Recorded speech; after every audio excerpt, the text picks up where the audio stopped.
Let's speak to Richard Burnett, who is the Chief Executive of the Road Hauliers Association. Richard, good morning. Morning, John. How are you? I'm very well. Good to talk to you. Obviously, I mentioned there, sort of paraphrased it, that effectively the government, Michael Gove talking about probably the need to stack lorries and turn Kent into a car park. How real do you think that is going to be a reality if we don't have a deal? Well, I think at the moment it's a real possibility, John. I think what you have to do is you have to work back and understand, what do we have to do in order to get ourselves ready for the 1st of January. We've got 62 working days to go. From the 1st of January, we're going to have to do another 220 million customs declarations.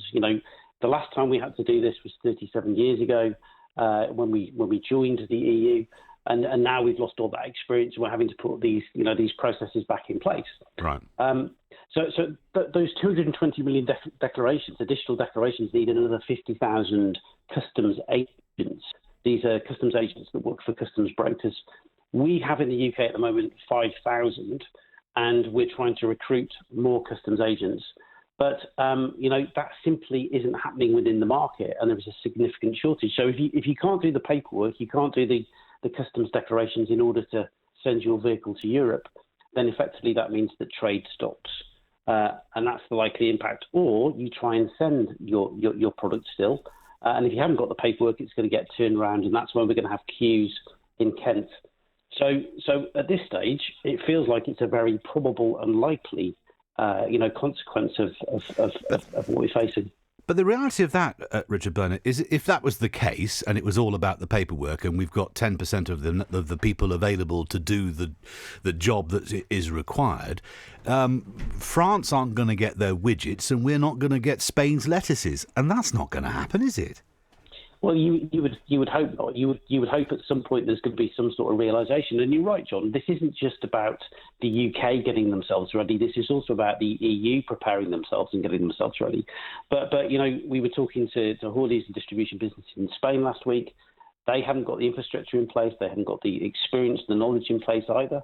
So the easements that the UK government have applied for food coming in, we would hope that certainly gives a window of opportunity to keep volume flowing from Europe into the UK. It really depends on the position that the EU take with the UK in terms of our trade with the EU.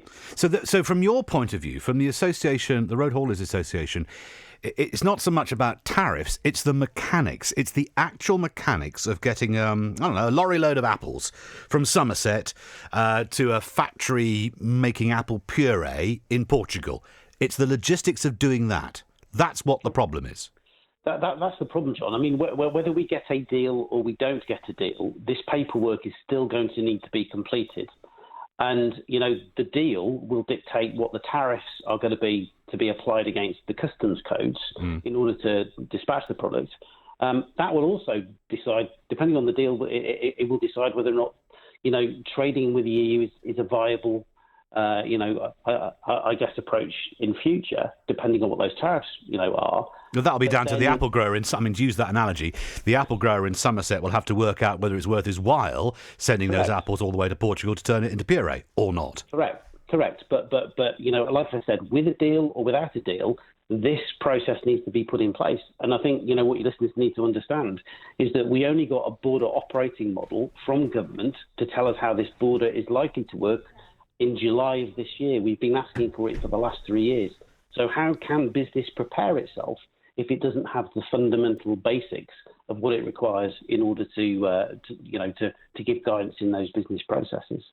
So last question, Richard, looking at where we are right now with COVID, coronavirus, essential workers, without your association, without the members of your association, we'd all starve pretty blooming quickly. How worried are you and your drivers and the firms that the drivers work for about what happens on the 1st of January? Well, we're deeply concerned. This is keeping me, awake at night. From COVID to transition, it's been an enormous challenge. And if we don't get, I guess we'll make some headway with government and ensure that both the EU and the UK are clear on the impacts, the financial impacts, then this is going to affect the flow of product from Europe into the UK, and likewise, it's going to affect jobs.